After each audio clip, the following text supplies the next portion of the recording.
so prekletstva, ki avtomatično odpadejo od tebe, čim predaš življenje Jezusu. Manifestacijo ozdravljenja sprejmeš, ker je že plačano, jo po veri sprejmeš. Poslušaš Božjo besedo, včasih rabiš več njih. I felt heat go into my ankle and all the swelling disappeared and my ankle was normal and it was a visible miracle. I wasn't even praying about it at the time. Tako da so molili za ozdravljenje. In jaz sem verjel, ker kot piše, če verjameš, boš odrešen. Prek Boga ozdravitev taka naredila, da ne nosim opornice več. Grem pač doktor Demšarju in mi pač pove, da je noga krajša in da bo takšna ostala. Ko je pastor molil nad mojo nogo, je moja noga vidno rastla. Mislim, to smo videli vsi. To nisem videla sam jaz, ampak vsi. Jaz danes hodim normalno, plešem, hodim v hribe. Pediater njen je rekel, jaz sem tako vesel, da nobena ta bolezen ni pustila posledice na njenem umu. Izvaja tisto, kar do tega trenutka ni mogla, ne?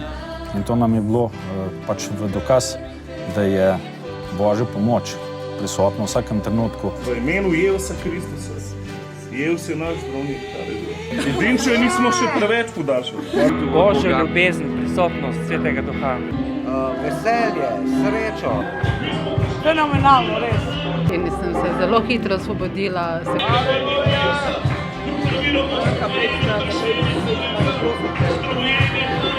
Počutim se izpolnjeno. Zelo navdihnjeno. Smo bojeni do vseh svojih bezimov, oprani do vseh svojih grehov in izpolnjen svojih duh.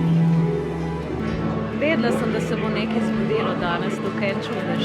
In naj se Bog dotika ljudi. To, kar doživljamo na srečanju, ko Božja moč pride, videl sem ljudi ozdravljene, osvobojene, beseda se je pridigala v Božji moči, ampak več se zgodi še potem v dnevih, tednih, mesecih, ker veliko stvari Bog dela v naših srcih, v našem duhu. Kaj, a zdaj več ne rabiš heroina?